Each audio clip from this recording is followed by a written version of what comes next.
If you have seen it, you will never forget it. The Canadian National Vimy Memorial in France. If you have not seen it, you're in for a treat tonight.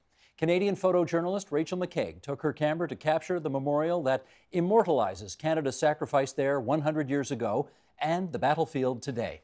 Her exhibit, Me Souviens, Vimy 100, was featured as part of Vimy Ridge's centennial commemorative events in France and will tour Canada in the months ahead. And it brings Racheal McCaig back to our studio tonight. Lovely to see you again. I want to, first of all, find out how your pictures ended up at this event of massive, significant, historic proportions. How did that happen? It was pretty amazing, actually. I guess fate was with me that day. It turned out that the mayor of Givenchy-en-Goël, which is where the Vimy Monument is located, was in the middle of a strategic planning meeting, and they were working out what they wanted to do for the official commemorations. And he said that he wanted an artist's involvement and a Canadian presence. As it happens, a liaison from the Alliance Française was there and said, I know this amazing Canadian photographer. I've just seen some of her work of Vimy, and that's what happened. There we go. Yeah. Let us just, Sheldon, let's bring this map up because I'm not going to assume that everybody knows where this battle took place 100 years ago, but there's Vimy in the north of France, the ridge that no one thought could be taken, and yet the Canadians did. The land was gifted to Canada from France for eternity. And let's bring up the first of 7 images of yours that we're going to see. Here is the picture you took of the memorial in all its glory. A memorial completed by a cash-strapped Canadian government at the time. This is during the Great Depression. It was 11 years to build, $1.5 million on the price tag. And Racheal, those 2 columns are meant to represent what exactly? They actually call them pylons, to be specific, Okay. and they represent Canada and France. It's sort of amazing because there is so much detailing on the monument that you may not, with the naked eye, happen to catch. There are actually maple leaves embedded all the way up the Canadian side and the fleur de lis on the French. And what's it all made out of? It's all made out of Sayette limestone, which comes from one specific ancient Roman quarry, which they reopened specifically for the monument back in the 20s and 30s. It was a really incredible experience, too. Walter Alward, who was the architect and designer, really felt that that particular limestone had a wonderful quality and a tone to it and expressiveness, and that's what he wanted. They quarried it, and it took a year to get it from what is now Croatia over to France for the building of the monument. Incredible. You've got, Sheldon, if we could, image number 2. This is an angle, and this is a particular capturing of the sunlight at just a specific moment to really give, I mean, did you know that was what you wanted before you took that shot? I actually, this shot for me is really amazing and really quite personal and emotional. I had just come out of a strategic planning meeting with the mayor of Givenchy-en-Goël. It was the first time I was meeting with him and his team. It was in February of 2016.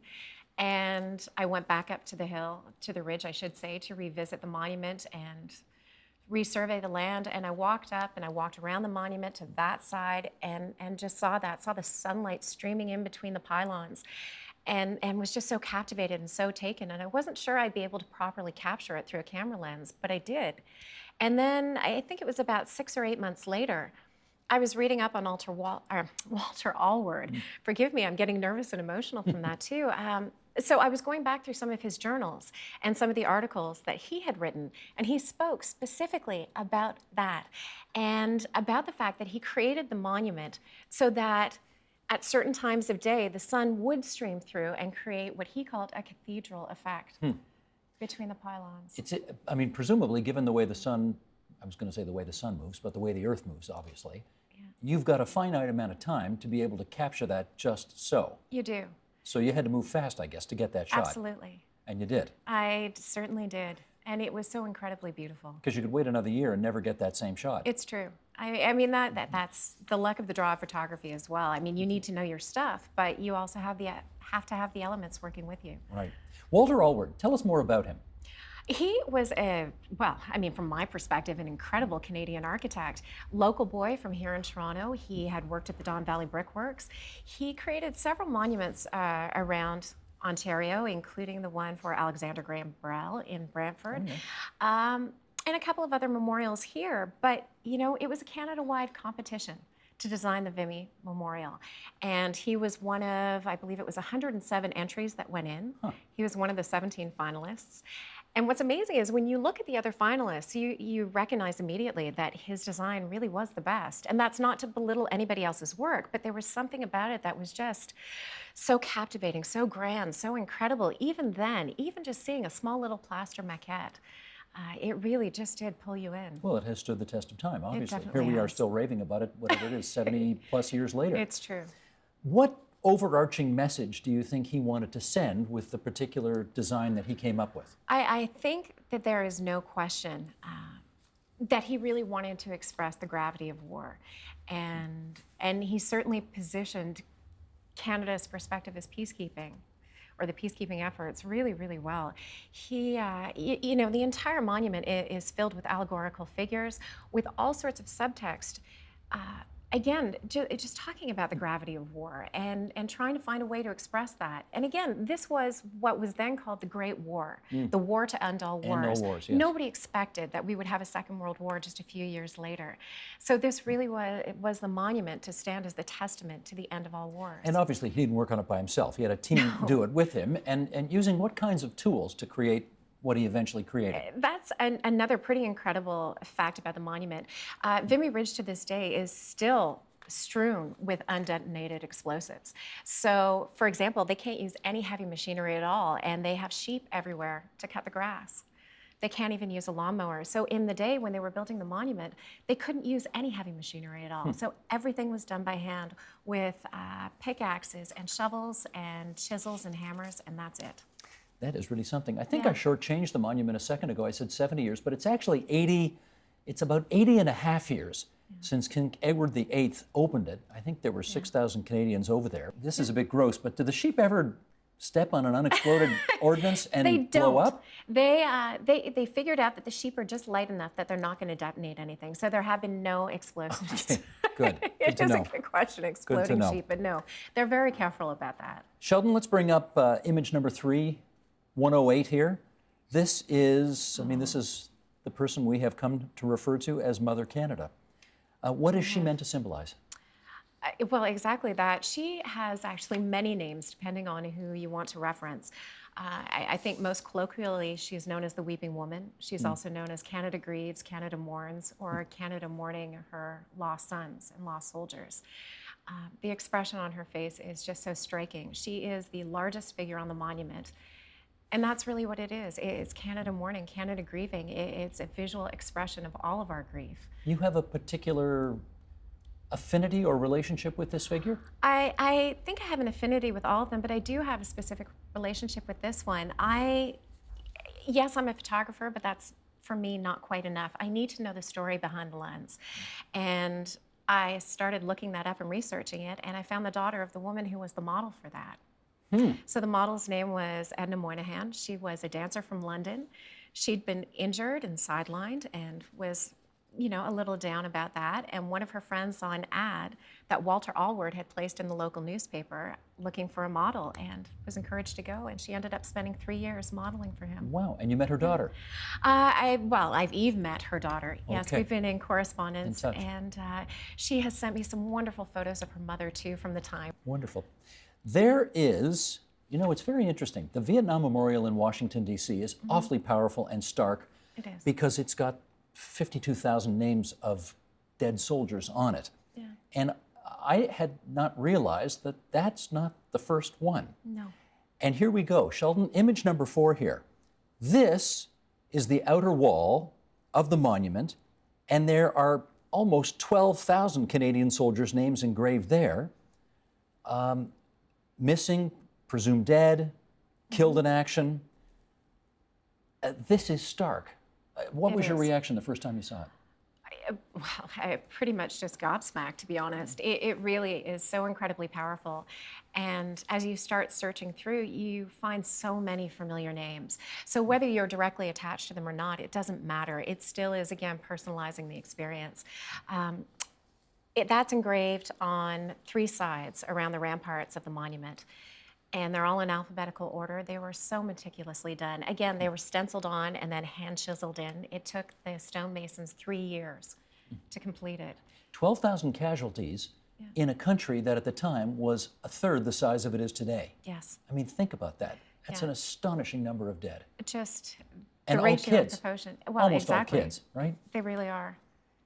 Did Alward was that part of his original design, those names on the wall? It wasn't at first, and he was a little bit hesitant to allow it to happen. And he realized after the fact, and once he saw it being carved and going up, he realized how powerful it was and how expressive it was. But the one thing he did do is that he specifically left the front of the monument blank. So again, you're going to see those names inscribed on the other three parts of the ramparts, but on the very front, it's not. And the front of the monument is where our weeping woman is, and also where the tomb of the unknown soldier is as well. And he kept that stark because he really wanted that to make such a strong impression on people seeing it. One of the reasons this Vimy Memorial is so unique as a World War I monument is these tunnels, which were built obviously 100 years ago, are still there. They are. And you can traverse them.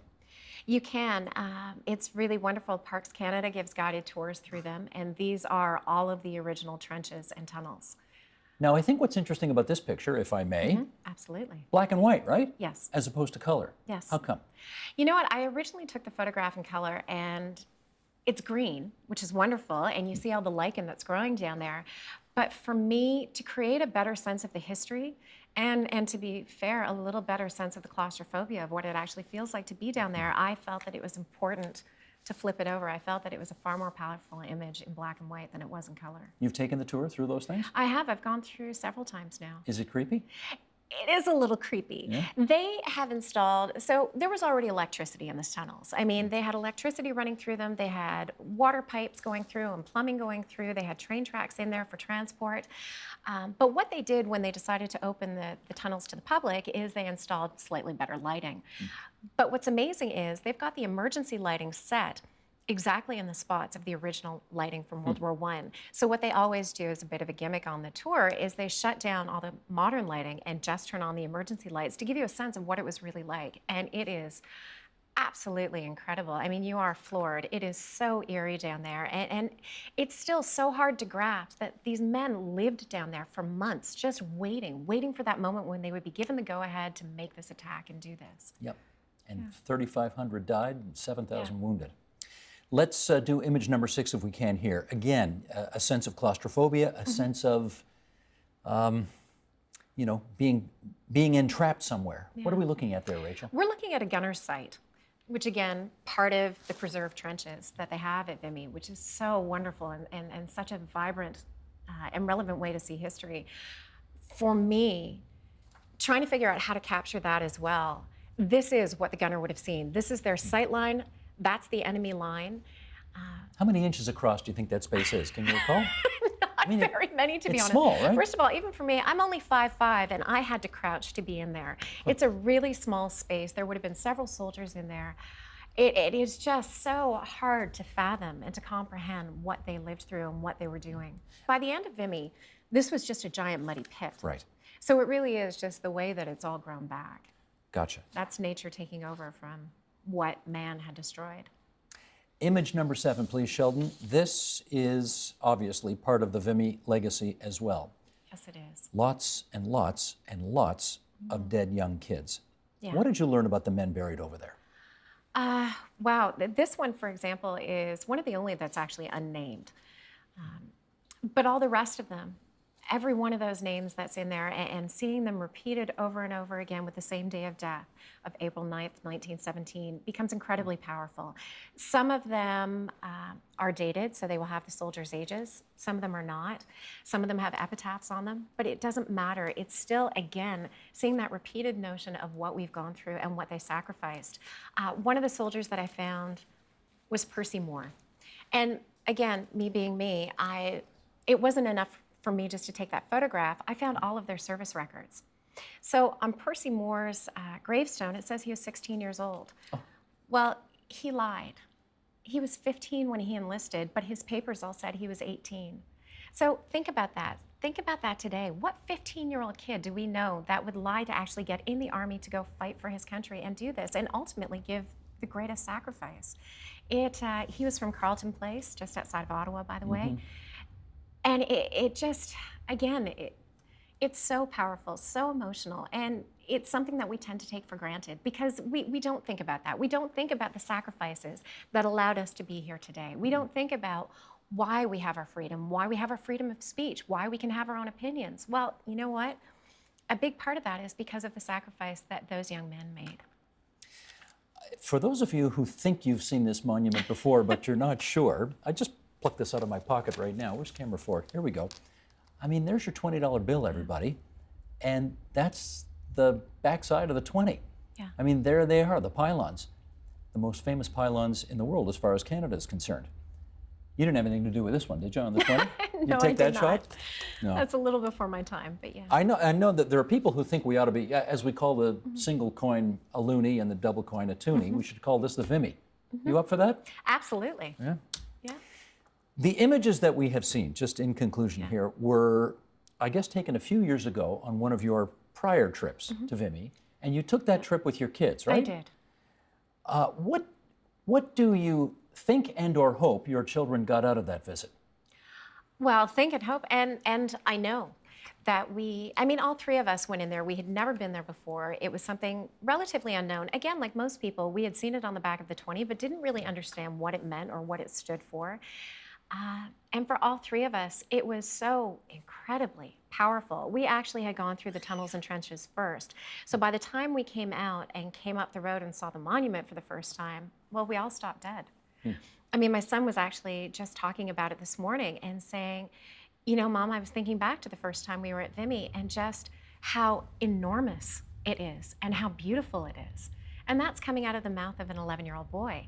He also, of course, has been with me through the process, as has my daughter, when I was discovering all the service records and going through all those, when I started the correspondence with the model Edna Moynihan's daughter. And so they've been able to live history that way. Walter Alward is buried in a very simple, unassuming grave, not even 10 minutes from our house. So In Toronto? In Toronto, yeah. I got to see that someday. It's really wonderful. His son as well was an architect who designed Sunnybrook Hospital, the original. And you know, we forget that. We don't often, I think, appreciate the incredible and diverse history that we have. All the more reason why this 100th anniversary is a wonderful opportunity to revisit all of this. Definitely. Racheal, congratulations on being the Canadian photojournalist who got her work shown at the site, Vimy 100, and we'll look for the exhibition as it marches on across Canada. Good for you. Thank you very much. Thank you very much. Help TVO create a better world through the power of learning. Visit TVO.org and make a tax-deductible donation today.